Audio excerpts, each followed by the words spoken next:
Je vous remercie d'être venu pour le lancement de l'ouvrage de Segmalé.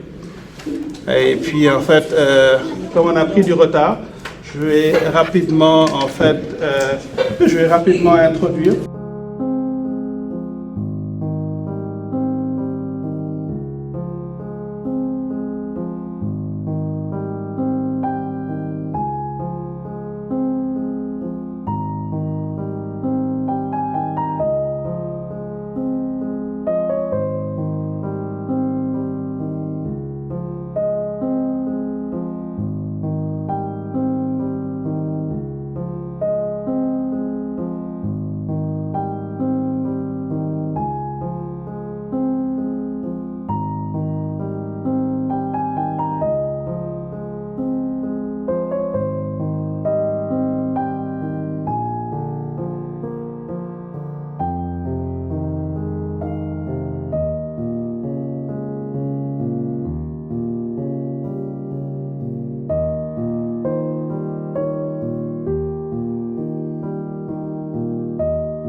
Et bonsoir mesdemoiselles.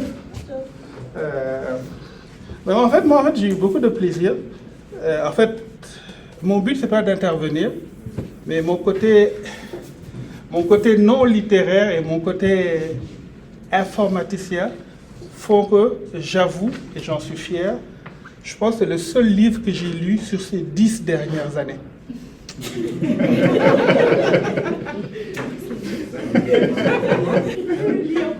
Je lis beaucoup, mais c'est plus de la revue de presse. Je lis facilement 2 heures à 3 heures par jour quelquefois, mais il faut que ce soit des articles, des formats courts et divers. Peut-être que c'est là qu'on a l'habitude de dire, là, mais bref. Et donc, celui-là, au début, la première fois, j'ai pu lire 5 pages. La deuxième fois, j'ai pu lire 25 pages. Et la troisième, je l'ai lu toute la nuit. Et je n'ai pas pu m'endormir tant que je n'ai pas fini. Donc, je pense que ça a été, en fait, ça a été un déclic pour moi de pouvoir reconnecter avec la lecture, le plaisir de lire. Et puis j'ai beaucoup aimé. Et l'ouvrage, ça a réussi à me donner une nuit d'insomnie parmi tant d'autres, là. Et puis, merci beaucoup. Et puis, juste un petit truc, ça me fait penser au livre de Victor Hugo, Les Misérables. Ça fait 550 pages. Les 76 pages, c'est de la description. J'étais en train de le lire, je me dis, non, je ne vais pas le finir. Mais dès qu'on passe à la 77e page, on peut passer 40 heures à lire. Merci beaucoup. Alors, je vais commencer par Aïssatou.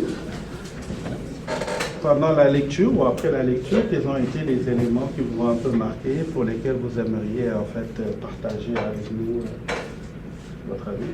Aussi, il y avait beaucoup de moments qui m'ont marqué. Il y avait beaucoup de moments que je connaissais déjà, qu'on m'avait déjà raconté, soit par ma mère, soit par mon père, que j'étais déjà informée. Mais les relire, ça faisait vraiment intéressant parce qu'il y avait des moments que je pouvais plus connecter avec. Par exemple, la partie qui était plus scolaire, parce que c'est ce que je vis en ce moment, je suis en secondaire 5. Alors, les études, c'est tout ce que je vis. Il y a beaucoup de difficultés qui viennent avec. Aussi, avec l'école, c'est un système. Ça marche avec des notes, ça marche avec des résultats, puis ça compte tout ce qui est écrit. Alors, beaucoup d'efforts que beaucoup d'élèves vont faire pour ne pas passer et glisser dans les fils du système. Alors, je trouvais ça vraiment intéressant, exemple, l'année où il avait passé tant d'efforts à étudier, que finalement, ça n'a pas donné les fruits que c'était supposé donner, parce que c'est un système, mais on est des humains, ça marche pas pareil, ça va pas nécessairement ensemble. Puis je trouvais ça que ça connectait aussi avec tous les étudiants aujourd'hui, mais aussi moi. Parce que quand tu vas à l'école, quand tu apprends, quelquefois les efforts que tu vas donner ne vont pas être égaux à ce que tu vas recevoir. Et quelquefois, tu vas faire plus, avoir moins, tu vas faire moins, puis tu vas avoir plus. Alors, je trouvais que c'était intéressant de faire le lien avec ça. Après, il y a aussi l'immigration, parce qu'on entend toujours parler de comment l'immigration marche, mais de voir chaque détail du parcours était vraiment éducatif, parce que je pouvais sentir comment est-ce qu'une personne qui immigre vit le changement. Moi, je suis née ici, ça fait que je n'ai pas la même vision. C'est sûr qu'il y a toujours la différence que les autres vont te montrer, que toi, tu vas ressentir, mais de vivre le changement après être né dans un autre pays, alors de sentir la déconnecte, c'était intéressant à voir, à lire, puis je comprends mieux maintenant c'est quoi le sentiment de changer complètement de pays quand tu es né puis quand tu as vécu quelque part d'autre. Alors c'était les deux parties qui m'avaient le plus marqué. C'est sûr qu'il me reste encore quelques pages, je pense que les 10 dernières pages que je suis en train de compléter, mais de ce que j'ai vu, c'était vraiment ça qui m'avait le plus touché. Excellent partage, merci beaucoup. Moi, je pense plus à nos experts adultes. Vous avez du pain sur la plate. Merci beaucoup pour le partage. Nafi, qu'avez-vous ressenti en lisant ce livre? Moi, j'avais lu comme la différence de culture. Par exemple, quand Tokomale était parti de la France, il est parti au Canada, il avait dit que parfois il parlait de religion avec ses amis et que même s'ils n'avaient pas la même religion, la même croyance, ils arrivaient quand même à aller profondément dans la spiritualité et à se concilier les uns les autres. Ouais, ça c'est vrai que c'est magnifique.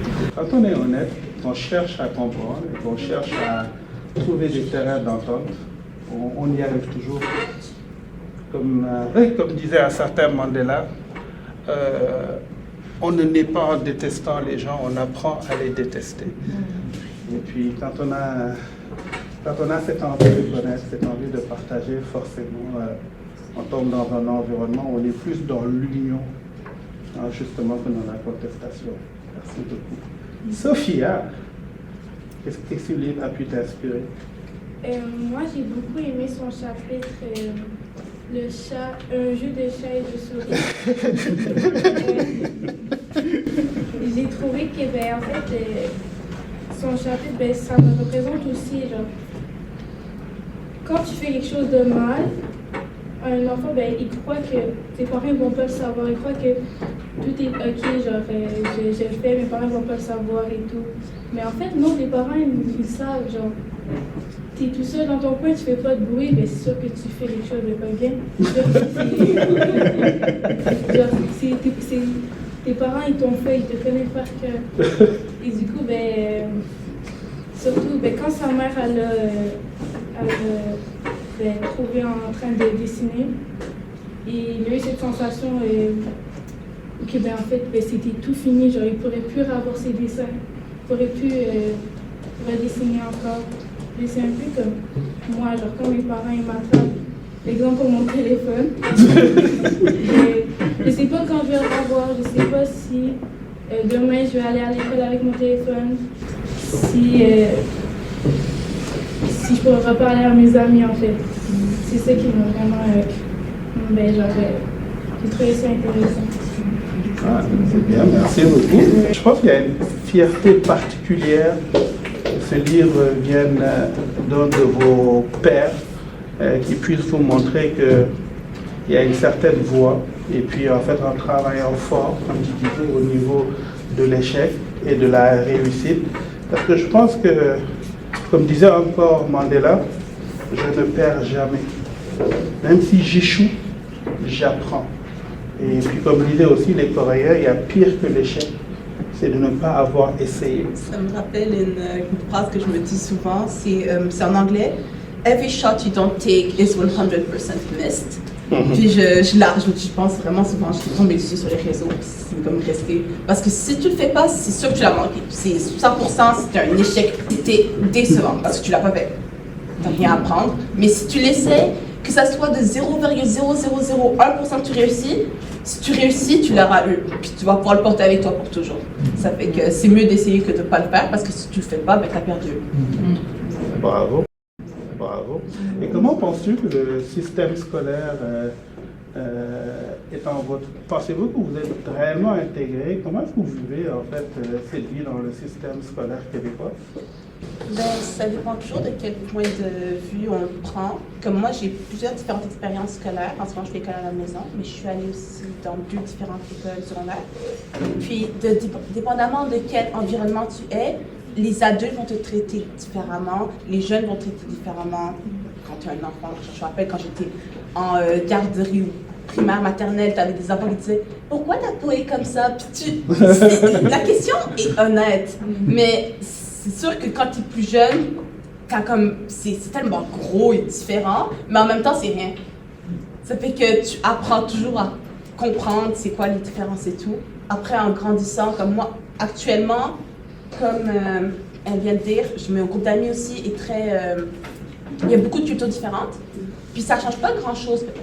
Ça ne change pas vraiment quoi que ce soit dans mes relations personnelles, mais quelquefois, tu auras des adultes qui vont traiter différemment dans les écoles, par exemple, parce qu'ils vont assumer que tu sais moins de choses parce que tu viens d'un endroit différent. Quelquefois, c'est parce que c'est juste par curiosité ou juste parce qu'ils veulent aider pour assurer qu'ils donnent assez de support à une personne qui aurait moins d'expérience. Ils peuvent te sous-estimer. Alors ça peut affecter comment ta vie scolaire va dans la vie de tous les jours. Après, il y a l'intimidation et tout, parce que les gens rejettent ce qu'ils ne comprennent pas, ils rejettent ce qu'ils ne connaissent pas. Alors, je pense que ça peut affecter la vie scolaire, mais ça dépend aussi des expériences des personnes. Puis ça peut toujours être fixé, parce que c'est surtout du manque de connaissances, que les gens ne connaissent pas, ça fait qu'ils jugent. Qu'est-ce que vous en pensez, vous? Est-ce qu'il y a une certaine égalité, ou est-ce qu'à la limite, c'est important d'avoir cette relation avec la maman lors de l'éducation? Vas-y, Nafi. Je pense qu'on a plus une relation fusionnelle avec notre mère parce que quand on a commencé à vivre, c'était avec elle qu'on était. Et quand on a des problèmes d'habitude, c'est surtout vers la mère qu'on doit aller se confier, indépendamment du genre. Et je ne sais pas pourquoi, mais parfois on a l'impression qu'on peut moins aller se confier vers notre père parce que souvent ils sont moins émotifs que les mères. Que les mères ils vont plus laisser transparaître leurs émotions, leur inquiétude, leur joie, alors que les pères, genre quand tu les vois jamais, tu sais, tu as fait quelque chose de très bien. Et je suis 100% d'accord. Mais voilà, un peu plus fort. Je vais parler un peu plus fort la prochaine fois. Non, mais je suis 100% d'accord. Les mamans sont beaucoup plus émotionnelles, beaucoup plus enclins à écouter et à câliner. Alors que les papas, moi je parle de moi, beaucoup plus cartésien, beaucoup plus dans l'explication et qu'est-ce qu'il faut faire la prochaine fois, plutôt que dans justement l'émotionnel. Et puis, je suis d'accord. Sophia, toi, c'est quoi ton expérience? Moi, je trouve que la mère et le père, ils sont pas pareils. Genre, tu peux parler de quelque chose avec ta mère, quelque chose avec ton père, mais j'ai pas de préférence entre les deux parce que les deux, ils ont pas les mêmes qualités et tout. Ils ont pas... Tu peux pas parler la même chose aux deux, genre. Du coup, pour moi, ils sont pareils, genre. Donc, en fait, chacun a son domaine où tu peux aller chercher quelque chose. Ah, ok. Et puis, en fait, pour essayer de terminer avec notre jeune panel d'experts, parce que c'est des experts après tout, c'est juste qu'ils sont jeunes. Donc, c'est le panel qui est jeune, mais en termes de compétences, ils sont des experts. Oui, c'est la relève. Et puis, en fait, je voudrais vous dire qu'on est fiers de vous parce que à cet âge-là, avoir une capacité d'éloquence pareille, de discernement, moi, je ne me rappelle pas qu'à cet âge-là, j'étais capable de dire ce que vous disiez. Je suis vraiment fier de vous.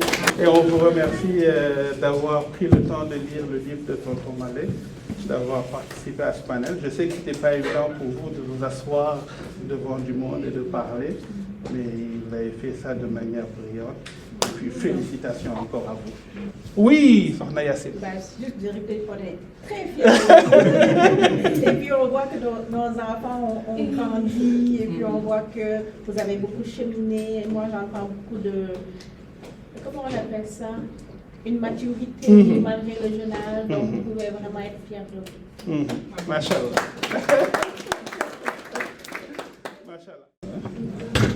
Tata Rahma, voudrais-tu te présenter? Bonjour à tous, bonjour. Moi c'est Rahmatoulaye Fall, donc je suis enseignante en Ontario, spécialisée dans les nouvelles techniques d'apprentissage, d'enseignement et d'évaluation. Et pour le fun, au début, donc j'ai été qualifiée en psychologie positive. Et l'année passée, j'ai édité mon premier guide pédagogique, le kit de survie des parents, si on faisait de nos enfants des leaders à travers une éducation bienveillante. Donc, je suis aussi connue sous le nom de la classe de Rahma. C'est quoi la classe de Rahma? C'est une plateforme éducative, on peut appeler ça éducative parce que je partage des stratégies gagnantes aux parents, aux éducateurs aussi, mais également des ressources pédagogiques. Je suis maman avant tout et c'est parce que je suis maman que je connais les défis des parents.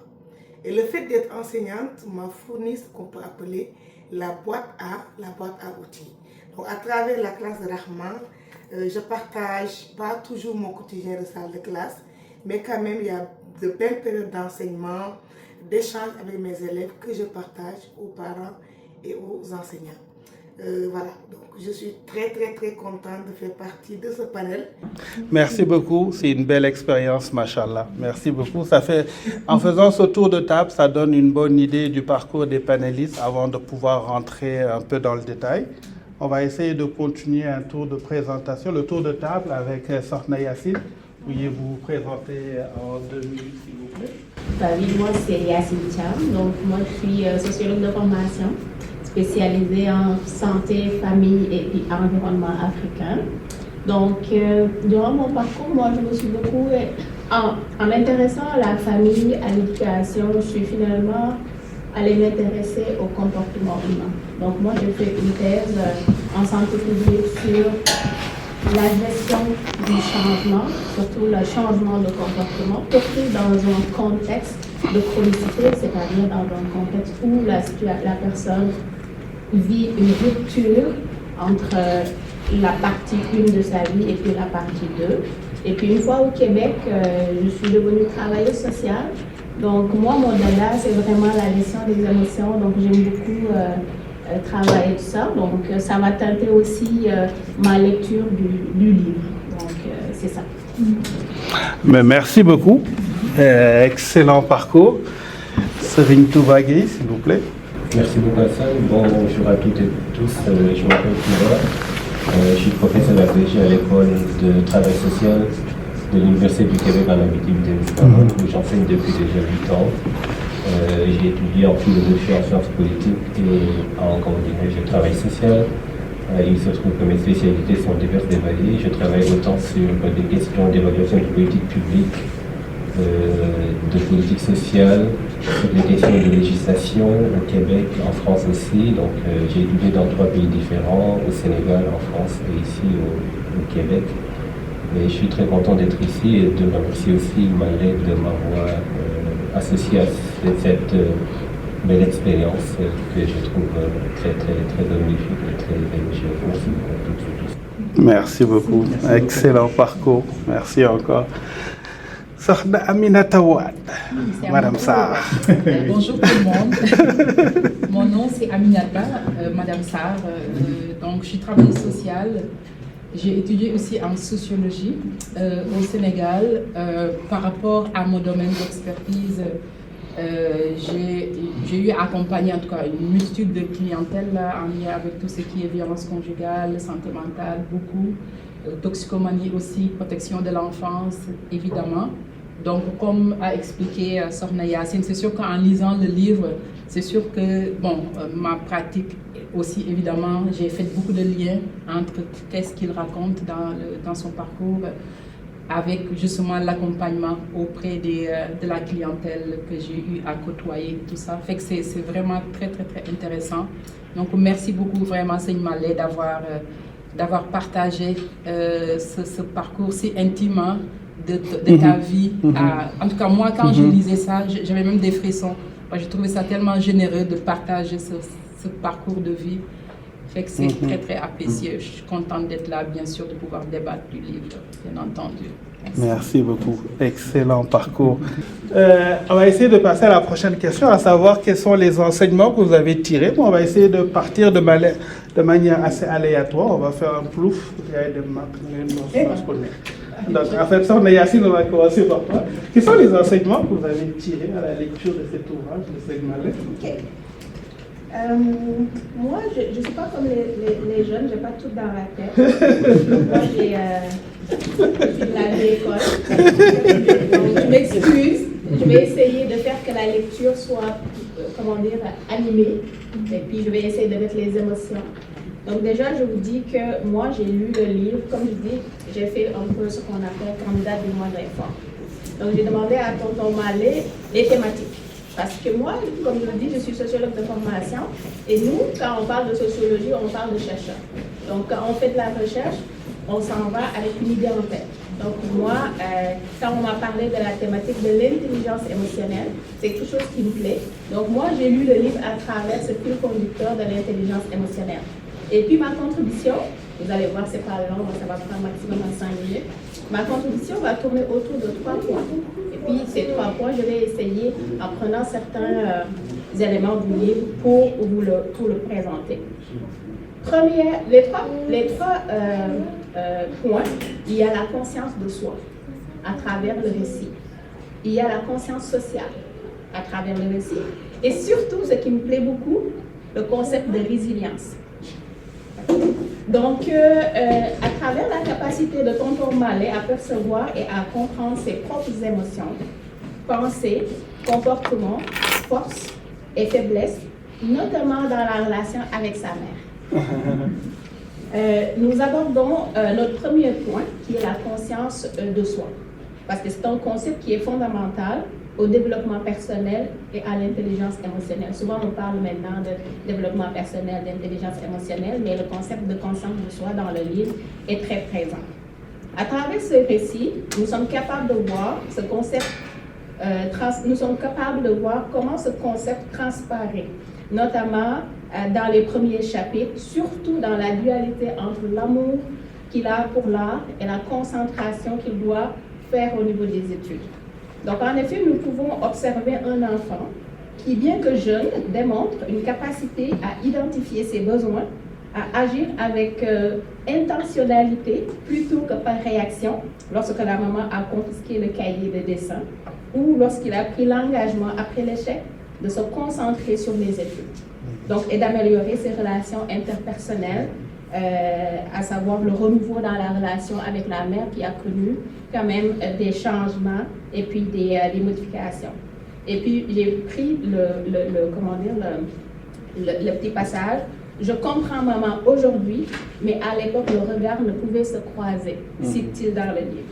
Donc le concept de conscience de soi nous fait voir la place aussi de l'oubli dans le livre, parce que le livre s'appelle « Entre la mémoire sur la peau ». Quand on parle de mémoire, on parle aussi du concept de l'oubli. Donc, mais cette fois-ci, l'oubli, ce n'est pas quelque chose de mauvais. On n'est pas dans la banalisation ou la minimalisation des faits, mais comme une valeur, parce que l'oubli permet de positiver la dualité avec l'autre. Parce qu'en Wolof, on dit « Faut faire quelque chose ». Deuxième point, c'est la conscience sociale, parce que lorsqu'on prend conscience de l'autre et de sa place dans notre vie, on va inévitablement parler du vivre ensemble. Quand on dit vivre ensemble, que ce soit au niveau familial, au niveau à l'école, et puis au niveau des pairs, et puis au niveau professionnel. Donc vivre ensemble. Donc dans le récit, je perçois cette thématique à travers les différents statuts et rôles. Quand on parle de sociologie, on aime beaucoup les statuts et les rôles, parce que c'est les statuts et les rôles qui vont permettre à chacun de savoir c'est quoi ma place dans la société. Et puis dans le livre, moi je parviens à voir cette différence entre les statuts et les rôles sociaux des personnes autour de Tonton Malé. Ces statuts et rôles déterminent l'importance de l'éducation et de la perception qu'en donne la personne qui reçoit cette éducation-là. Donc cela nous mène à mettre le doigt sur cette différence qu'il y a entre l'éducation, l'enseignement et puis l'instruction. En Wolof, on dit éducation égale yar, enseignement égale jàngale ou xamle, et puis instruction c'est digle. Et à travers le récit, nous pouvons constater la manière dont Tonton Mallet apporte cette différence, mais surtout cette complémentarité entre les pratiques éducatives du papa et puis de la maman. Et donc, malgré le jeune âge, il est possible de noter à travers le récit que Tonton Mallet a cette conscience sociale de à travers ses devoirs, ses rêves et ses choix de vie. Et puis, ça me permet d'aller au troisième et dernier point, qui est la résilience, parce que entre ces devoirs, les rêves et choix de vie, et à travers les différentes étapes du récit, ça nous permet de voir les différents passages qu'il y a entre l'école primaire et l'école secondaire, le passage du Sénégal vers la France, et puis le passage de la France vers le Canada, sans oublier aussi les retours aux Européens. Et puis je me suis permis d'aller à la page 127 et puis de prendre ce passage-là. Le voyage n'est pas seulement géographique ou culturel, il est social. Il implique un déraillement, inflige une nudité, oblige l'initiation à des règles implicites d'un monde qui n'a aucune raison de les expliciter pour vous. Donc le concept de résilience nous permet ici de voir cette capacité psychologique qui permet de se reconstruire et de poursuivre un nouveau développement à la suite de ces déraillements. Cette nudité et les défis de l'initiation qu'oblige le voyage. Et ici dans le livre, quand on parle de voyage, bien entendu, on va parler du voyage physique, mais aussi le cheminement au niveau émotionnel et aussi spirituel. Ce que nous trouvons important à retenir à travers le récit, au niveau du concept de résilience, c'est cette flexibilité qu'a fait preuve Tonton Mallet, cette capacité à surfer entre les vagues, à travers les vagues de la vie et à développer une capacité d'adaptation. Donc les enfants, gardez en tête la capacité d'adaptation et puis de résilience. La résilience, ce n'est pas le fait de changer, c'est le fait que quand un trauma, quelque chose vient nous traumatiser, qu'on soit capable, malgré le traumatisme, de se réadapter et puis de continuer à cheminer. Donc, à travers le livre, on a le concept de résilience comme fil conducteur, comme filigrane. Et puis, dans ce récit marqué par les changements, car j'ai aussi beaucoup aimé à la page 134 ce que le prof d'informatique a dit. Tout ce que je vais vous enseigner à partir d'aujourd'hui pourrait être impertinent dans une semaine, erroné dans un mois et probablement archi faux à la fin du semestre. Donc, en conclusion, nous pouvons retenir à travers le récit cette caractéristique souvent mal aimée de la vie, à savoir les changements. Parce que ça nous cause des inconforts, ça nous amène des bouleversements, des crises. Et puis, ce qu'il faut comprendre, c'est qu'en même temps, ce changement nous permet d'avoir une prise de conscience de cet aspect éphémère de la vie. La vie change, les étapes changent, mais aussi, ça nous permet, comme on dit en Wolof, nous. Parce que derrière, quand une étape arrive, c'est difficile, ça nous amène des changements.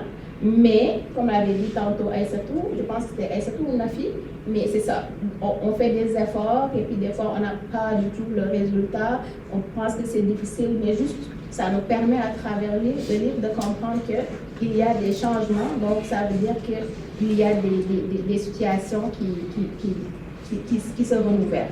Et puis pour finir, nous allons reprendre le concept de l'oubli, comme l'a nommé Tonton Mallet, comme étant une bénédiction sublime. Parce que c'est ça qui va nous permettre de renforcer notre intelligence émotionnelle et améliorer notre qualité de vie, autant au niveau personnel, social et symbolique. Ce qui donne à ce livre son véritable sens, parce que Ambre est considérée comme une pierre du renouveau qui éloigne les énergies négatives et stimule la joie. Wow. Donc, je vous remercie. Merci beaucoup, c'est vraiment intéressant là. Non, c'est bien, la résilience, c'est vrai que c'est important. Je me rappelle toujours de ce que disait le fameux boxeur Mohamed Ali qui disait « Ce qui ne m'intéresse pas, ce n'est pas le nombre de fois où je tombe, mais à quelle vitesse je me relève à chaque fois. » C'est vrai que c'est important. Merci beaucoup pour ce partage. Tata Rahma, voudriez-vous nous partager, en fait, après la lecture de ce fameux ouvrage, votre avis ou à la limite ce que vous avez pu retenir? J'ai lu Ambre avec beaucoup de bonheur. Donc, je l'ai lu, je me suis retrouvée. Ma vision globale, c'est quoi? C'est que c'est un livre qui s'inscrit sur une ligne de temps, donc qui va de l'enfance jusqu'à maintenant. Et Inch'Allah, on va prier, on espère avoir un autre qui sera de là jusqu'aux 100 ans de l'auteur, Inch'Allah. On grandit avec le livre, on se reconnaît, donc dès les premières pages déjà. En tout cas, pour quelqu'un qui a eu un parent enseignant comme moi, je me suis beaucoup reconnue dans la pédagogie bienveillante d'une part et rigoureuse de l'autre. Tout est là. Comme je dis, on grandit avec les premières pages, les premiers chapitres, même le vocabulaire est enfantin. On le lit de façon très légère. La structure des phrases est très légère, très agréable à lire. Ça ne veut pas dire que la suite ne l'est pas, mais au début, on est berné. C'est comme si on était un enfant. Voilà, on se lit, on se voit en tant qu'enfant. On se retrouve dans les souvenirs d'enfance, Bouba Losson, D'Artagnan, le tour du monde en 80 jours. Et au fur et à mesure qu'on avance dans sa lecture, on sent la maturité, même avec les structures de phrases, dans la façon d'écrire, dans le style, la syntaxe et tout. On grandit, on sent l'appel patriotique, on sent plus de spiritualité. Et moi, comme je reste dans la forme, plus comme, c'est ça qui m'a le plus frappé. Le changement de ton, le changement de paradigme, le changement de structure de phrase du début donc jusqu'à la fin. Et j'avoue que c'est un livre qui se lit, encore je l'ai dit une fois, avec plaisir. Ça se lit facilement parce que c'est un livre d'aventure. C'est un livre d'aventure et on se reconnaît dedans. Donc ça, c'était juste ma vision globale, ma lecture holistique du livre. J'ai adoré tout à l'heure la notion de résilience telle qu'elle a été explicitée. Donc, je ne vais pas revenir là-dessus, j'ai même pas envie de rajouter quoi que ce soit sur ce qu'elle vient de dire sur la résilience. Voilà, donc j'ai aimé cette explication sur la résilience. Dans ma tête, j'ai dit résilience et je pense que 2 chapitres après, ou peut-être 2 pages après, j'ai vu qu'il a mis comme résilience sur un chapitre. J'ai dit, voilà, je l'avais déjà vu. Je me demandais bien c'est quand qu'il allait vraiment comme mettre un titre résilience pour en parler. Le fait que la chambre lui paraissait plus agréable qu'elle ne l'était au début, c'est ce que je viens d'entendre. Je ne peux pas changer les choses telles qu'elles sont. Par contre, je peux changer le regard que je porte sur ces choses-là. Et j'aime dire ça parce que surtout en face d'enfants, des jeunes qui sont là, présents dans la salle, la vie n'est pas un fleuve tranquille. Il va falloir apprendre à nager dans le sens du courant, comme on dit. Donc, voir comme un livre qui met l'accent autant sur la résilience et de voir des jeunes qui le lisent, je vous dis que c'est extraordinaire. Au début, on est bluffé. On est comme un enfant qui lit, on est là devant sa vie, ses souvenirs d'enfant, les dessins animés, Bouba. Donc, toutes ces choses-là qui nous ont marqués, effectivement, moi j'avais pleuré quand on a tué la maman de Bouba. Quand je suis arrivée à ça, j'ai eu un frémissement. Je me suis dit, waouh, c'est comme si j'étais en train de me dire. En plus, c'est un livre, je pense, qui vient nous chercher, nous qui avons quitté notre confort, notre zone de confort pour voyager, que ce soit en Europe d'abord ou bien au Canada. Revenant sur l'émotion, donc la prise en charge émotionnelle, j'aime aussi en parler. La rupture, la séparation, ce que nous vivons chaque début d'année avec nos élèves primaires, de maternelle plutôt, qui viennent pour la première fois à l'école. Ils vivent une séparation, une expérience de séparation qui n'est pas facile. Et je dis toujours aux parents, rassurez-vous, nous sommes là pour prendre la relève émotionnelle. Pour le cas de Papis, c'est une séparation avec aussi, même s'il était mature, mais c'est aussi une séparation parce que là, c'est de continent à continent. Et après, on chute, on voit qu'il y a une relève émotionnelle qui a été prise, d'abord par Jacques et sa famille, sa femme Sylvie, sa famille, et puis après par Marie-Caroline. Donc, ça, je me dis que moi, ça vient me chercher en tant qu'enseignante de maternelle, qui chaque début d'année, je supporte un mois de pleurs de mes enfants, de mes bébés, je les appelle des bébés. Des fois, 2 mois après, 3 mois après, ces enfants-là continuent à pleurer. Donc, c'est une partie qui m'a beaucoup, qui est venue me chercher. C'est beaucoup d'impressions, hein. Je peux en parler énormément. La façon dont les gens conçoivent le jugement qu'on porte sur les besoins spécifiques des gens. Là, on parle de bégaiement. Moi, j'ai connu des personnes qui, à cause d'un bégaiement, ils ont lâché l'école, ils ont décroché. Donc ça aussi, c'est quelque chose, et j'en profite, comme on a des jeunes dans la classe, de porter beaucoup de respect, beaucoup d'empathie aux besoins des émotionnels, aux besoins, excusez-moi, spécifiques de vos amis. Quelqu'un qui bégaye, quelqu'un qui a une différence, que ce soit physique, que ce soit comme n'importe quelle différence, de porter une attention particulière, de sensibiliser aussi par rapport à cela. Sinon, il y a tellement de choses. Maman qui rend le cahier à papy, même si il n'a pas réussi son examen, elle a rendu le cahier parce que c'est l'effort. Ça, c'est extraordinaire. Je travaille tout le temps sur ça. Je dis aux parents, qu'importe le résultat, ce qui compte, c'est l'effort qui a été fourni par l'enfant. Ton attente, il est là. Le résultat pédagogique, il est là. On l'attend. Peut-être que l'enfant ne va pas l'avoir. Peut-être que l'enfant n'aura pas cette attente-là, cette réussite-là, le A+, que le parent attend. Qu'est-ce qui est important d'après moi? C'est le cheminement. L'effort que l'enfant fournit. Voilà pourquoi, en situation d'immigration, je l'ai une fois dit dans une conférence, je ne vais jamais dire à mes enfants, vous devez travailler 1000 fois plus que les autres, parce que vous avez... Non, je ne le dirai jamais. Je ne vais jamais mettre mes enfants ou mes élèves en situation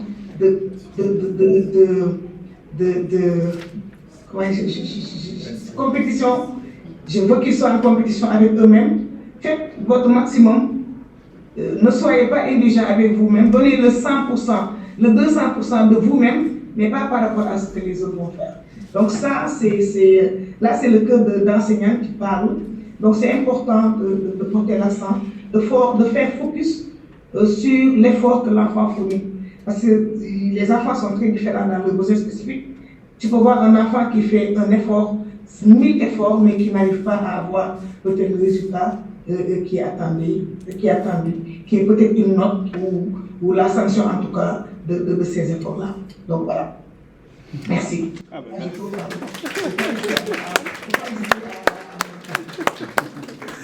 Ben, merci beaucoup. Beaucoup d'apprentissage en termes de pédagogie. Et ça me rappelle un peu le chapitre sur la lettre, la fameuse lettre que Seyd Malé avait écrite à ses parents, comme quoi, à force de bégayer, en fait, il se sentait impuissant, il ne voulait plus retourner à l'école. Moi qui suis un bec, je me rappelle que mes parents ont dépensé beaucoup d'argent, on m'envoyait tous les mercredis chez un orthophoniste là, qui me demandait de me concentrer, je n'ai jamais pu me concentrer. Donc, ce qui veut dire que je l'ai vécu. Et puis, en fait, il y a des exemples qui font que quand on arrive à encadrer l'enfant et en fait, quand on arrive à l'accompagner, malgré tout, il arrive à passer au travers de son handicap. Parce que la force, il la puise à l'intérieur de sa famille. Et puis, en fait, quand il a la chance aussi d'être bien encadré par des gens comme Tata Rahma à l'école, je veux dire, l'enfant se sent pousser des ailes, il est capable de passer au travers. Là, moi, je me rappelle, j'ai rapidement 2 exemples à présenter. C'est un jeune qui était dans mon quartier. Il est vraiment, vraiment bègue. Et bon, c'est sa vie, mais ça ne lui a pas empêché d'arriver à un certain niveau où il a été le vérificateur général de la Société Générale. Il chapeautait le Sénégal, la Guinée, le Mali et un 4e pays. Et puis, à force de bien exceller dans son travail, mais de ne pas pouvoir forcément communiquer, mais de bien exceller, il a été débauché par justement les sociétés minières. Et donc, ce qui veut dire, j'ai juste un exemple, que quel que soit le handicap qu'on peut avoir, on peut réussir dans la vie. Un deuxième exemple, c'était Damon John, ceux qui ont à peu près le même âge que moi, dans les années 80. Damon John était très bègue et il a lâché l'école à New York.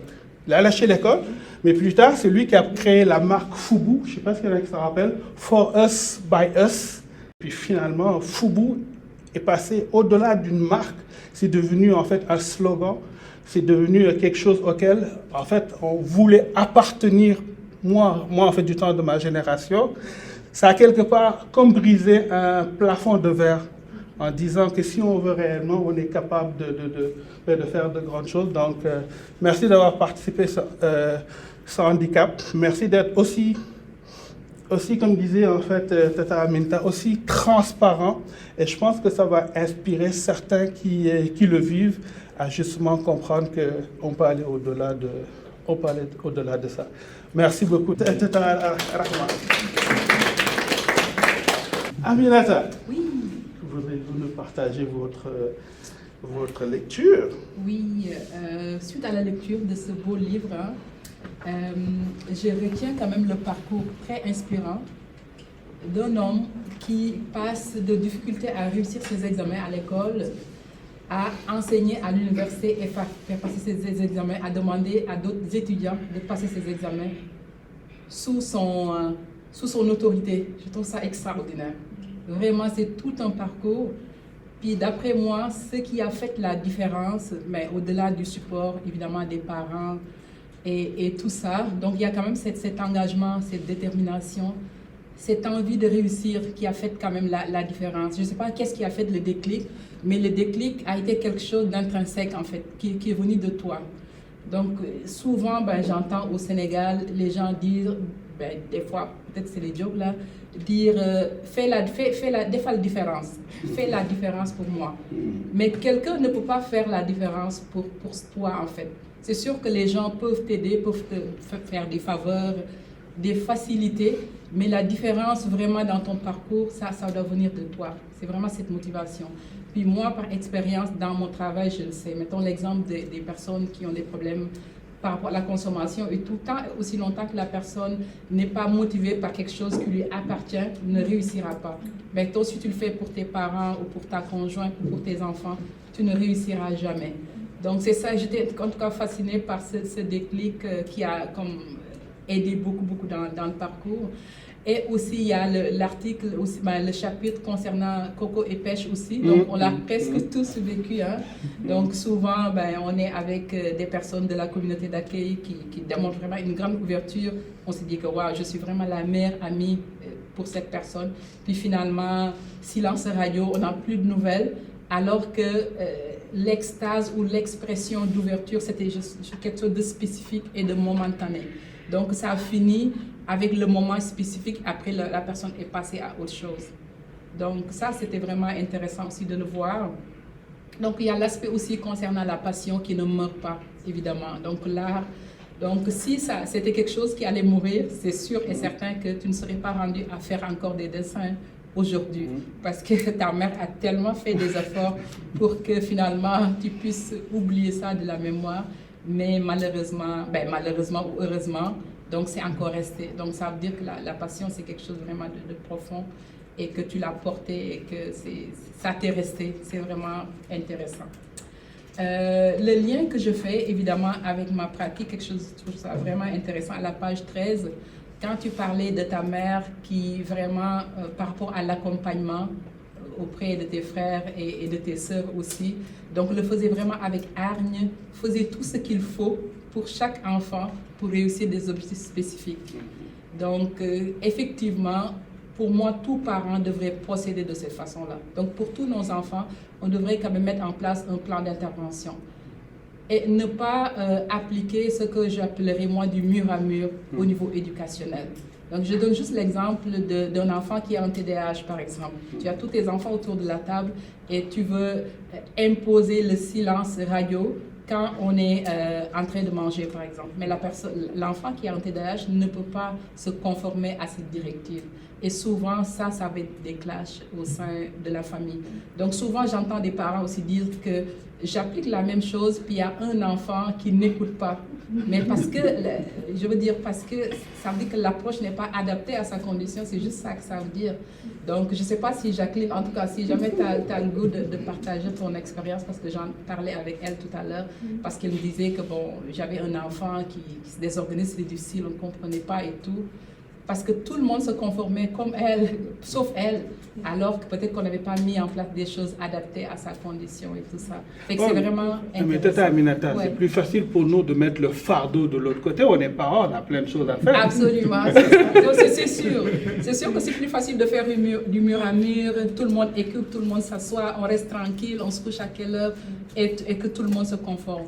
Mais ce n'est pas vrai que tous les enfants vont se conformer et c'est ça qui fait des clashs. Donc ça, je le retiens beaucoup. Sinon, ben, on va pouvoir répondre aussi aux questions du public, mais c'est vraiment intéressant comme parcours de vie et c'est vraiment aussi généreux de ta part de partager ça.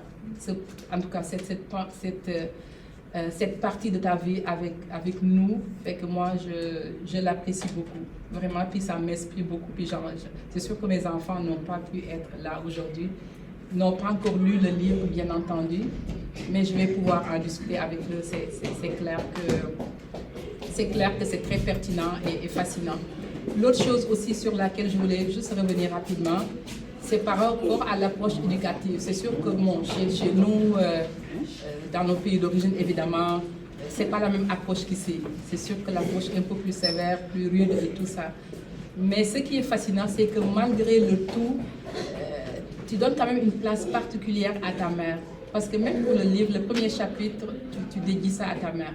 Ça veut dire que, en tout cas, selon la lecture que j'en fais, tu étais comme persuadée que cette femme, ou en tout cas ta mère et ton père, en tout cas tes parents, voulaient ta réussite.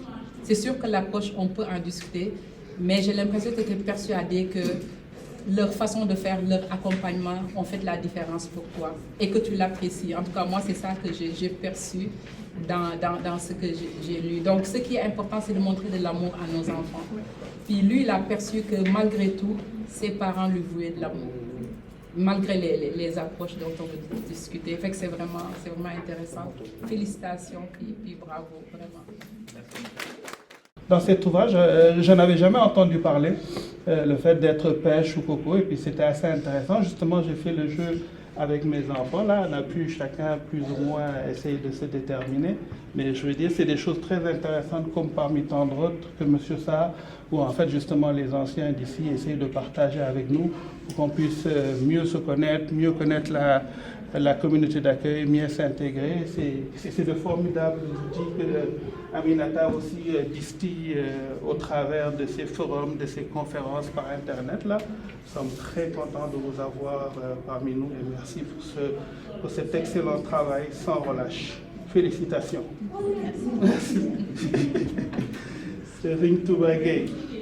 Je sais que vous avez eu... Pardon? C'est meilleur pour la fin. Ah! Je sais que vous avez eu plusieurs axes de lecture ou d'analyse là, qui ont été fort intéressants. Je vous serais gré de nous les partager, s'il vous plaît. Oui. Bon, je remercie d'abord tout le monde, tous ceux qui sont présents.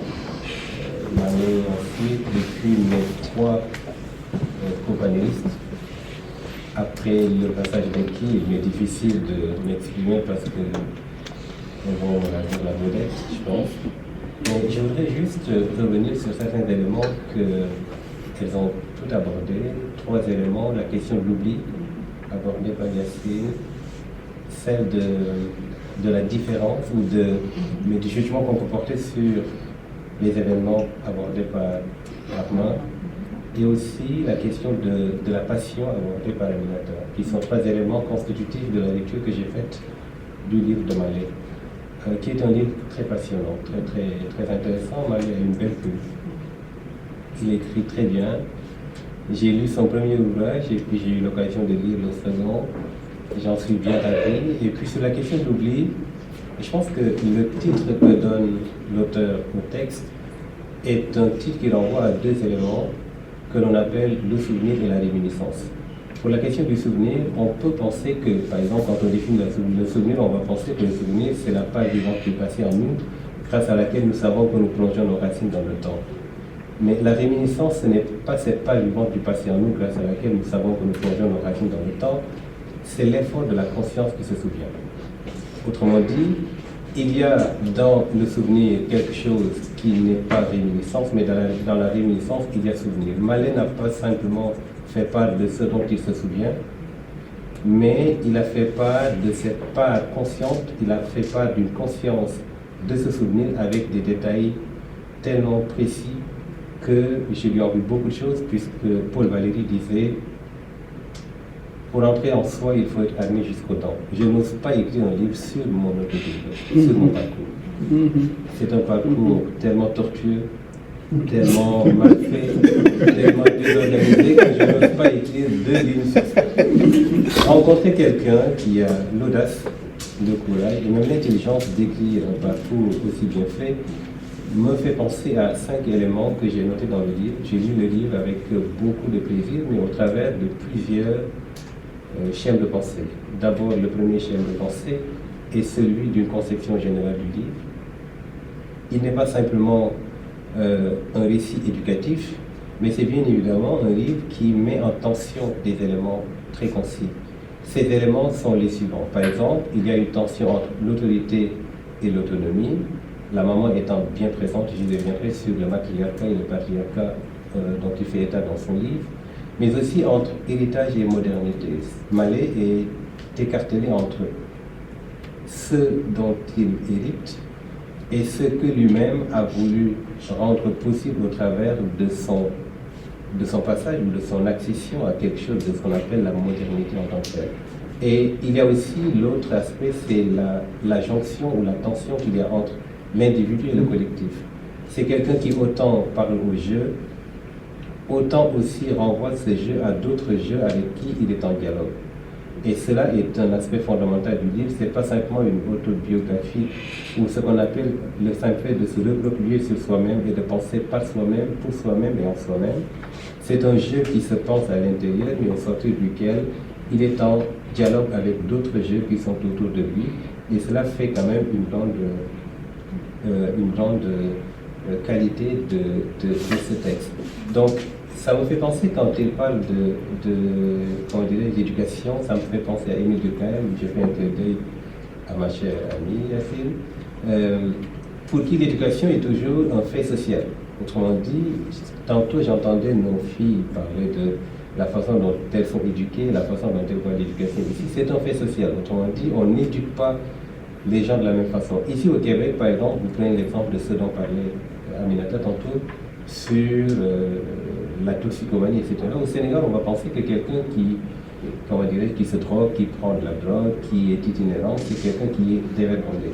Ici, on essaie de voir ce qui sous-tend ce comportement. Il y a des questions de santé mentale, il y a des questions de désorganisation, il y a aussi la société qui a joué sur ça.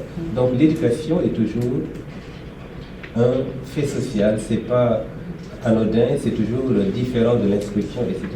Donc vivre entre deux cultures aussi, c'est un aspect très important que Mallet a développé dans son livre, élément très important, sur aussi d'autres éléments comme Stuart. Je mets en dialogue Mallet avec M. Paul qui pense que l'identité n'est pas quelque chose de fixe, elle se construit dans le mouvement. Et pour ce mouvement, j'ai un clin d'œil pour aussi Souleymane Bachir Diagne qui a écrit un ouvrage intitulé Islam et société ouverte, la fidélité et le mouvement dans la pensée de Mohamed Iqbal, où il dit, en définissant la tradition, il dit que la fidélité consiste à être un mouvement, que la fidélité n'est pas une crispation sur une tradition, mais qu'une tradition n'est digne d'être ce qu'elle est, que lorsqu'elle est vie, le mouvement en avant, réponse au mouvement même de la vie. Donc Mallet, au travers de son texte, a été en mouvement. Autrement dit, il ne s'est inscrit pas dans une logique de fixité, mais dans une logique dynamique, dans le temps et dans l'espace. C'est ce qui lui a fait passer d'une logique baolienne, du Baol, jusqu'à Nancy pour arriver à Sherbrooke. Donc ce sont autant d'éléments qui sont très importants. Je vais passer rapidement sur la lecture sur le langage. Le bégaiement, on en a parlé suffisamment parce que c'est quelque chose de très important. Mais quand il a su qu'il avait des handicaps dispositionnels, il a trouvé avec intelligence d'autres façons de les contourner. Autrement dit, c'est quelqu'un qui écrit très bien. Quand vous savez, quand vous êtes en phase avec les formes littéraires auxquelles dont il a pu s'abreuver, parce que il s'est inspiré d'autres formes littéraires dont il n'a pas parlé, Daudet, tout ça, bien d'autres gens, mais vous allez comprendre toute l'intelligence qu'il a de pouvoir contourner le système en passant par l'écrit, tout en contournant le langage, la parole. Mais le langage est exprimé sous une autre forme. Vous savez, il y a une typologie de ce qu'on appelle le langage, la langue et la parole. Le langage, il est universel. Tous les humains disposent d'une langue, d'un langage. Les prédispositions langagières sont universelles, mais la langue, elle est sociétale ou culturelle, et la parole, elle est personnelle ou individuelle. Donc on passe de l'universel pour le sociétal jusqu'à l'individuel. Mallet a pu transgresser toutes ces étapes pour arriver à la justification de ce qu'on appelle, de ce que Ludwig Wittgenstein appelle les limites de notre langage sont les limites de notre monde. Ce langage verbal qui a été un obstacle pour lui n'a pas été simplement un obstacle, mais c'est un avantage qui me fait dire que l'échec n'a jamais été pensé par lui comme étant une chute définitive, mais un passage, un apprentissage qu'il a pu avoir au travers du temps et de l'espace. L'autre lecture que je fais, c'est en lisant ce texte, comme je suis un féru de littérature, j'ai fait dialoguer ce texte avec des auteurs. L'usage du jeu, tantôt il a cité Victor Hugo, c'est pas anodin. Je ne lui avais pas dit que j'allais parler de Hugo, mais en lisant son texte, ça me fait penser pas aux Misérables, mais aux Contemplations de Victor Hugo. Dans les Contemplations, Victor Hugo dit quelque chose de très significatif. Hugo dit, on se plaint des écrivains qui disent « je, parlez-nous de nous, le crie-t-on ». On se plaint des écrivains qui disent « je, parlez-nous de nous, le crie-t-on ». Hélas, quand je vous parle de moi, je vous parle de vous. Comment ne le sentez-vous pas? Ah, insensé qui croit que je ne suis pas toi. Fin de citation. Cela dit que quand je lis le jeu de Mallet, je vois un jeu de moi-même. Quand par exemple j'écris au tableau, je suis bête, et que je l'écris au tableau, quelqu'un qui dit je suis bête, ce n'est plus moi qui suis bête, c'est lui qui est bête. C'est lui qui dit je suis bête.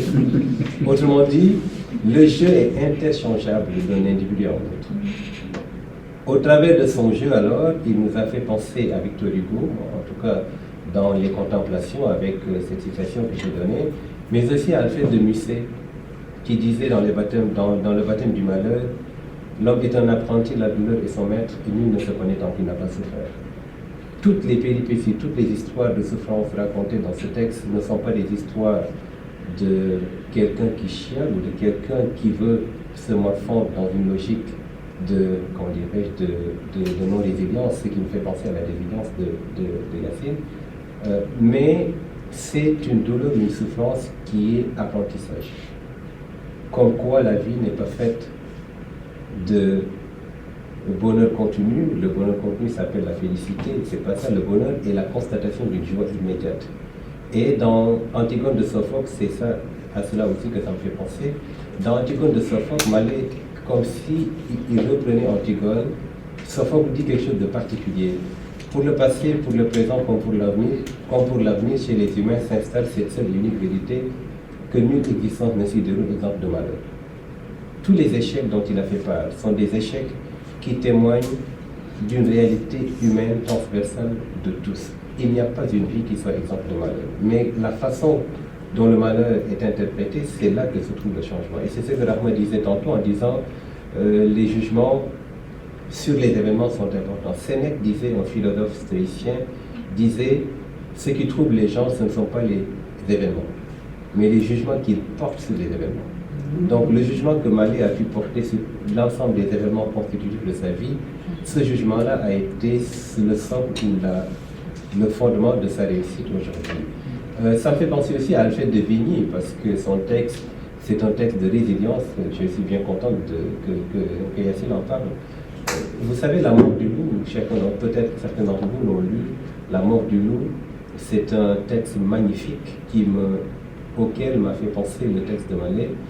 Quand Alfred de Vigny dit, par exemple, le loup vient s'assied, les deux jambes dressées par le sang crochu dans le sable enfoncé, il s'est jugé perdu puisqu'il était surpris, sa retraite coupée et tous ses chemins pris, etc., etc. Mais à la fin, Vigny dit, Hélas, ai-je pensé malgré ce grand nom d'homme que j'ai honte de nous débiles que nous sommes. Comment on doit quitter la vie et tous ces mots, c'est vous qui le savez, sublimes animaux. Avoir ce que l'on fuit sur terre et ce qu'on laisse, seul le silence est grand, tout le reste est faiblesse. Ah, j'étais bien compris, sauvage voyageur, et ton dernier regard m'est allé jusqu'au cœur. Et il disait, si tu veux, fais que ton âme arrive à force de rester studieuse et pensive, jusqu'à ce haut degré de stoïque fierté où naissant dans les bois, j'ai tout d'abord monté. Gémir, pleurer, plier est également lâche. Fais énergiquement ta longue et lourde tâche, dans la voie où le sort a voulu t'appeler, puis après comment souffle et meurt sans parler. Donc, quand les éléments de souffrance évoqués dans le livre sont ainsi dits, ça renvoie à cette mort du loup qui consiste à dire qu'il ne s'agit pas de passer sa vie à se morfondre, à se plaindre, mais à penser les choses comme étant chaque événement de la vie est une occasion pour être en compétition avec une seule et une personne, celle que nous avions été hier, pas avec les autres, mais on est toujours en compétition avec la personne qu'on a été hier, jamais avec quelqu'un d'autre. Et c'est cela qui me fait bifurquer dans quelque chose de très significatif dans le texte. Jean-Paul Sartre, par exemple, Mallet est un sartrien dans l'âme. L'homme est ce qu'il se fait, ça je passerai parce que je ne veux pas monopoliser la parole. Mais il y a une logique. Ce livre est un clin d'œil à un retour à la terre natale. Autrement dit, même vivant ici, il n'a jamais perdu de vue l'idée selon laquelle nous ne devons jamais oublier d'où nous venons. Et cela renvoie à un texte d'Aimé Césaire, Cahiers d'un retour au pays natal, ça m'a fait penser à ça, et dans lequel Aimé Césaire a une sorte d'envolée lyrique très intéressante quand il dit « Partir, j'arrive lisse et jeune dans ce pays mien. Je dirai à ce pays dont l'immense dans la composition de ma chair, j'ai longtemps erré et je reviens vers la hideur désertée de vos plaies. Je viendrai à ce pays et je lui dirai embrassez-moi sans crainte, et si je ne sais que parler, c'est pour vous que je parlerai. Je lui dirai encore, ma bouche sera la bouche des malheurs qui n'ont point de bouche, ma voix la liberté de celle qui s'apaise au cachot du désespoir. Et venant, je me dirai à moi-même et surtout mon corps, à mon âme, gardez-vous, leur dit-il, de vous croiser les bras, croiser les bras en l'attitude sérieuse de spectateur, car la vie n'est pas un spectacle. Car un homme qui crie n'est pas un ours qui danse, car un homme qui souffre n'est pas un proscenium. D'autrement dit, ce cahier de notre pays natal est quelque chose de très fréquent, très présent dans le livre de Mallet. Je fais aussi l'allusion avec Senghor, pour qui il faut s'ouvrir, mais aussi s'enraciner. Ça aussi, c'est un élément. Pour aussi Frantz Fanon, je pense que j'ai lu le texte avec aussi Frantz Fanon, suivant lequel, bien évidemment, on a directement une résonance avec le fait de parler une langue. Ce n'est jamais neutre, c'est entrer dans un monde. Mallet parle autant français, anglais, wolof et bien d'autres choses, mais c'est une trajectoire explicative d'une logique d'intelligence propre à un individu qui, au travers de son texte, a pu nous rendre compte de quelque chose de très phénoménal. Je pouvais continuer parce que j'ai une lecture très passionnante ou passionnée de ce livre, et c'est cela qui me fait penser au terme de passion utilisé par Aminata. Hegel, dans La raison dans l'histoire, disait « Rien de grand ne s'effectue dans la vie sans passion ». Et Mallet a fait état d'une grande passion pour le dessin. Et c'est là aussi que peut-être plus tard j'y reviendrai sur la jonction qu'il y a entre la réalité et l'imaginaire chez lui. Chaque fois que la réalité a donné une conception autre que celle à laquelle il s'attendait, il a su s'enfuir dans l'imaginaire, mais un imaginaire qui n'est pas un imaginaire farfelu, mais un imaginaire de jonction entre ce que je n'ai pas pu faire dans la réalité et que je pourrais éventuellement réaliser dans le réel, puisqu'il y a une différence entre le réel et la réalité. Je ne m'appesantirai pas beaucoup sur ça. La dernière lecture, l'avant-dernière lecture que je fais, c'est sur la dichotomie qu'il peut y avoir entre des auteurs de philosophie islamique, Ghazali, Farabi et bien d'autres, sur lesquels je me suis penché parce que j'ai lu aussi ce texte avec des modèles de ces philosophes-là. Par exemple, si on prend la question de Ghazali, la rationalité mise en avant dans le texte de Mallet est une rationalité symbolique qui consiste à chaque fois se remettre en cause, mais une remise en cause qui n'est pas négative, qui est plus ou moins constructrice d'une trajectoire qu'il a pu réaliser. Enfin, de la page 1 à la page 33, Mallet a utilisé 29 fois le nom de sa mère. 29 occurrences, même dans la partie intitulée à son père, il a plus cité sa mère que son père. Et la première partie commence par ma mère et moi.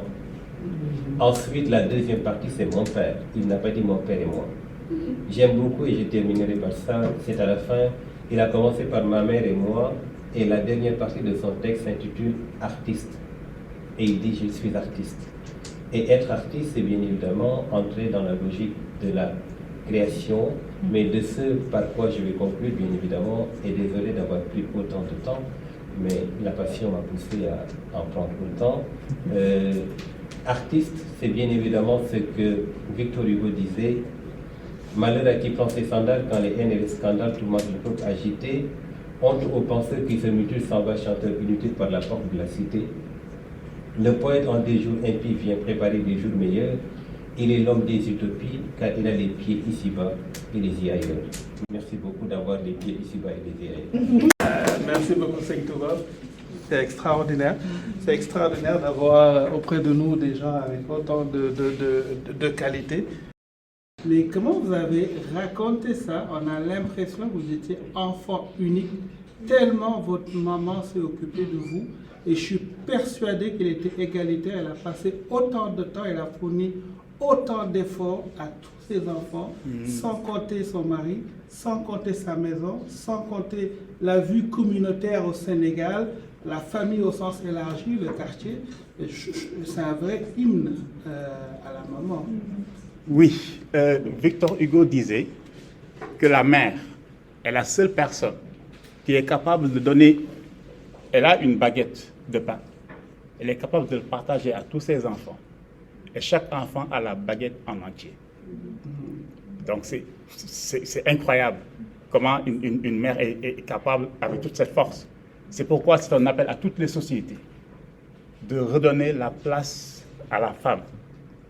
Elle a une force énorme, tellement grande qu'elle a du mal à le gérer. Dès l'instant qu'on l'accompagne, c'est une force que la société va récupérer pour en faire quelque chose. Donc c'est quelque chose de très important.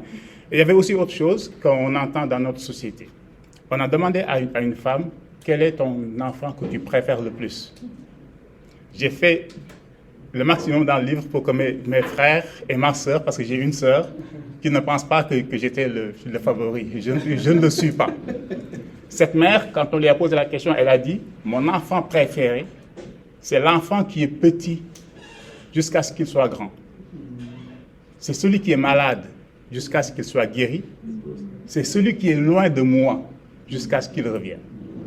Donc tout ça, c'est pour montrer la complexité d'une mère. C'est incompréhensible. Voilà, donc voilà ce que je pouvais dire par rapport à ça. Je souhaite à tout le monde d'avoir le temps d'écrire sur soi, de revenir, de penser à son histoire. Moi, ça m'a permis de mettre de l'ordre dans mes affaires parce que c'est beaucoup de choses, les éléments, disons, que nous traversons. Le fait de les revoir, de les revivre, c'est comme on range une chambre. Et donc, effectivement, c'était très, très difficile de revenir à l'incompréhension. Maintenant, c'est facile parce que, disons, je le regarde de loin. Mais quand on y était, c'était quand même très difficile. Donc, ça a été... J'ai beaucoup parlé de ma mère. Je pense qu'il y a un rapport fusionnel avec elle. Mais c'était aussi pour mon père qui est décédé donc, il y a 2 ans. Donc, ce rapport que j'ai eu, comment il a vu ma solitude, comment il a vu mon désespoir et qu'il a réussi à me donner un livre pour me dire, voici un univers dans lequel tu peux t'épanouir. Donc, c'est quelque chose d'extraordinaire, mais c'était difficile. Et quand j'ai fini le livre, je me suis senti bien. Parce que celui qui manquait les dernières pages? Oui, c'est ça. Parce qu'en fait, c'est que la manière dont mon père m'a donné le goût de la lecture, il m'a donné un livre Je ne pense pas qu'il l'ait fait exprès. Mais c'était un livre tellement vieux qu'il y avait l'imparfait en français, c'était pas je travaillais, c'était je travaillais. C'est ça qu'il y avait dans ce livre, c'était le Paul et Virginie. C'était tellement vieux, une belle histoire d'amour, et il manquait les 5 dernières pages, là où toutes les choses devaient ça devait être clair, donc c'était un trou dans mon esprit et tout ça, et puis j'ai découvert, ça m'a donné le goût de la lecture, et quand je suis allé en France, dès que j'ai eu le temps, je suis allé chercher le livre pour voir qu'est-ce qui s'était passé enfin. Mais c'est ça, donc c'est un rapport assez différent et ça m'a beaucoup aidé à... Et puis en fait, pas plus tard qu'en venant dans l'auto, on en parlait encore aux enfants en disant comment la curiosité infantile peut amener à certaines choses. Ben, je suis sûr que mes frères et ma sœur vont être surpris, et même ma mère, parce que personne ne le savait. C'était un secret entre moi et mon père, et on n'en a jamais parlé, parce qu'on s'est compris. Juste pour mettre en contexte, pour ceux qui n'ont pas encore eu l'occasion de lire le livre, c'est qu'il a réussi, je vous laisse, parce que à tout seigneur, tout honneur. Ben, comme j'étais curieux, j'étais partout dans la maison, j'ai réussi à découvrir le revolver de mon père, qui était dans la chambre cachée ou quelque part très secret. Je l'ai pris et puis je voulais comprendre le système de rotation du barillet. Comment est-ce qu'il tourne pour que la munition soit déclenchée et passe par le canon. J'ai pris l'arme. Je ne sais pas, j'ai écouté comme ça. J'ai pris l'arme, le canon, je l'ai posé sur mon œil. Et puis je me suis dit, je sais que j'ai une finesse au niveau des doigts tellement fine que je suis capable de faire tourner sans que la balle sorte. Et puis j'appuyais petit à petit jusqu'à ce que j'ai entendu un grand bruit. Je ne sais pas si l'arme était vide, s'il y avait des balles à blanc, comment ça se passe, je ne sais pas. En tout cas, il y avait un bruit énorme. J'ai posé l'arme et je suis allé me cacher dans ma chambre et j'ai entendu mon père qui courait pour venir. On n'en a jamais parlé, mais il a compris que j'avais compris. Personne ne le savait dans la maison. Voilà. Mais chaque année, je ne sais pas, il y a tellement de jeunes qui meurent à cause de ça. Ils arrivent, surtout aux États-Unis, ils arrivent à trouver l'arme du père qui était chargée. Il y en a chaque année. C'est pourquoi j'ai voulu le mettre ici pour conscientiser. Voilà. C'est ça. En regardant les visages dans la salle, donc finalement, je n'étais pas le seul. Hein? Ça me rassure. Avant de poser ma question, félicitations pour le livre. Merci. Je pense que c'est la lecture la plus rapide que j'ai faite. Parce que ma question, c'est pourquoi le livre sort actuellement? Pourquoi pas plus tôt? Pourquoi pas plus tard? Je pense qu'il y a des événements qui nous arrivent dans la vie aussi longtemps qu'on n'accepte pas de les regarder en face, on n'arrive pas à avancer. Je pense que mon parcours au Sénégal était un parcours particulier. Donc il y avait beaucoup de choses qui se sont passées. Donc, et il y a beaucoup de gens à Diourbel, quand on fera j'ai beaucoup aimé l'adjectif baoulien. C'est la première fois que je l'entends, merci beaucoup. Donc, je suis sûr que quand je vais retourner, il y aura beaucoup de questions, de choses que les gens ne savaient pas. Comment j'ai fait pour partir en France, parce que et je pense que c'était un moment particulier de ma vie où il fallait, partager, transmettre. Parce que les parents ne discutent jamais au Sénégal, ils ne discutent pas avec leurs enfants. Ils leur disent juste les parties de leur vie pour les motiver. Mais jamais les autres choses qui sont importantes parce qu'on a besoin de comprendre qu'est-ce qu'ils faisaient quand ils étaient jeunes et tout ça. C'est des choses qu'on ne sait pas. Donc pour moi, c'était une manière de le faire. Et peut-être un désir de tourner une page. De tourner une page aussi. C'est ça. Donc il y a beaucoup d'éléments qui sont là. Bien sûr, c'est un ouvrage très léger. Je n'ai pas voulu entrer en profondeur. J'ai voulu qu'il soit léger, j'ai voulu qu'il soit universel. Que ce ne soit pas seulement pour les Africains, que les Occidentaux puissent se retrouver. C'est beaucoup de choses ensemble. Donc je pense que la question est tellement dense qu'elle n'aura pas de réponse. En philosophie, on dit que les questions sont plus importantes que les réponses. Parce que chaque réponse amène une autre question. Et je pense que c'est ça qui nous donne envie de continuer dans la vie, à être curieux et à se poser des questions. Donc, c'est un livre que j'attends de lire pour pouvoir vraiment me retrouver et puis essayer de voir comment on va essayer maintenant de translater ça pour nos enfants qui sont ici. Donc, un dernier mot pour dire merci au panel. Vraiment, j'ai eu beaucoup de plaisir à lire Ombre. Merci pour ce beau et profond partage. Vous écrivez vraiment très bien, machallah.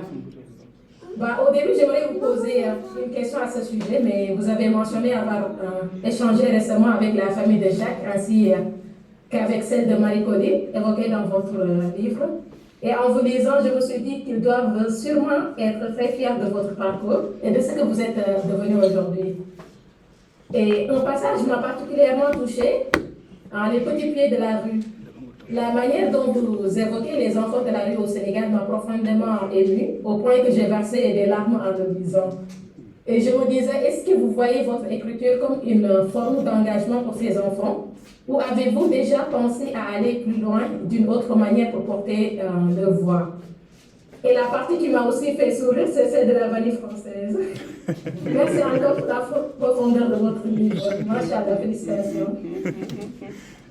Donc, en fait, la famille de Jacques et la famille de Marie-Caroline sont effectivement très fiers quand je leur ai parlé. Pour moi, je pense que c'est la moindre des choses que je pouvais faire parce que c'est un moment de ma vie où j'étais seul. Ils ont été là. Ils ont donné tout ce qu'ils avaient avec leurs moyens. Quand j'ai écrit le premier livre, c'était juste que c'était un enfant de 18 ans qui écrivait. Il y avait beaucoup de romances et tout ça. Dans ce livre, j'étais plus choc parce que je considérais une injustice et puis je voulais écrire, donc c'était presque violent et tout ça. Et dans ce livre, c'est un peu des deux. Donc il y a un mélange de souvenirs, un mélange de nostalgie, mais aussi beaucoup d'envie de changer les choses. Et les jeunes qui sont dans la rue, des fois, le matin, tu arrives, tu les vois. Il y en a eu un qui m'a marqué. Je ne pense pas que je vais oublier ce regard. C'était un jeune, j'étais dans une voiture, en vacances au Sénégal. Et puis, il me voit et puis me demande, disons, si je peux lui donner à manger. Mais le regard que j'ai de cet enfant, il est toujours au fond de ma tête. Je ne vais jamais l'oublier. Qui sont ces enfants? Pourquoi ils sont dehors? Avec tout ce qui peut leur arriver. Je pense que ça, ce qu'on appelle les tabous, il faut qu'on fasse quelque chose. Ils existent partout. Hein. Dans toutes les grandes villes, il y a des enfants dans la rue, mais ce n'est pas normal. Donc, il y a beaucoup de choses. Les enfants dont on parle, les femmes qui pourraient apporter tellement, et beaucoup de choses qui arrivent, les personnes qu'on considère comme folles, qu'on laisse partir, qui sont invisibles, on ne les voit pas. Où est-ce qu'ils dorment? Qu'est-ce qu'ils font? Pourquoi ils sont là? Et c'est rassurant et ça fait plaisir d'entendre de telles réflexions-là. C'est vrai qu'il y a une responsabilité sociétale à avoir au niveau de l'entraide. On sent la hargne de se mettre là aussi dans son nouveau livre. On le sent aussi, il y a la simplicité, mais aussi quand on le lit, on se sent dedans, on rentre dedans, c'est la simplicité et la profondeur des termes. Je peux juste faire part de ça, mais félicitations. La contribution de Tonton Sall et puis de Maïmouna, quand Tonton Sall te demandait comment tu as géré tes émotions, et puis quand Maïmouna te demandait pourquoi maintenant. Et puis ta réponse m'a fait tilter quelque chose. Tu as dit, quand j'ai fini, je me suis sentie bien. Moi, ça m'a fait percevoir ce qu'on appelle l'enfant intérieur. Souvent, nous, en tant qu'adultes, on a des difficultés à gérer certaines émotions. Tout à l'heure, on vous disait nos pratiques éducatives, nos habiletés parentales. Et souvent, c'est déterminé par des anciennes émotions du passé qu'on n'a pas su gérer et puis qui continuent à nous narguer à l'âge adulte. Donc, moi, ça me fait penser qu'effectivement, il y a une visée thérapeutique il y a un objectif thérapeutique, tu dis, je me suis senti bien. Et j'amène les gens qui n'ont pas encore lu, et puis pour moi qui l'a déjà lu, et puis mes collègues, c'est-à-dire de nous poser nos questions sur notre propre enfant intérieur. Est-ce qu'aujourd'hui, on s'est réconcilié avec nous quand on était enfant? Et cet enfant intérieur, il n'y a personne au monde qui peut s'en occuper que nous-mêmes. Donc, nos parents ont dépassé ce rôle, nos conjoints n'ont pas apporté ce rôle, c'est à nous, en retournant en arrière, de nous dire quel enfant j'étais, qu'est-ce que je porte aujourd'hui qui ne m'appartient plus en tant qu'adulte, mais qui appartenait à l'enfant. J'ai comme l'impression que quand tu as dit je me suis senti bien, tu as ouvert ton sac à dos, tu as sorti les choses du passé qui ne t'appartiennent plus aujourd'hui, et puis j'ai comme l'impression que tu es un peu plus léger. Oui, effectivement. Donc c'était ça que je voulais rajouter. On va laisser à nos panélistes le choix de conclure, et après ça, Serigne Malé aura justement, à tout seigneur, tout honneur, la possibilité. Qui voudrait commencer? Merci beaucoup pour les cœurs, je les prends personnels. Tata Aminata. Je peux y aller. En tout cas, merci beaucoup, belle rencontre, j'ai adoré. Donc, Tata Yacine, tu m'as marché sur la langue concernant justement le fait d'être léger après avoir raconté ton vécu.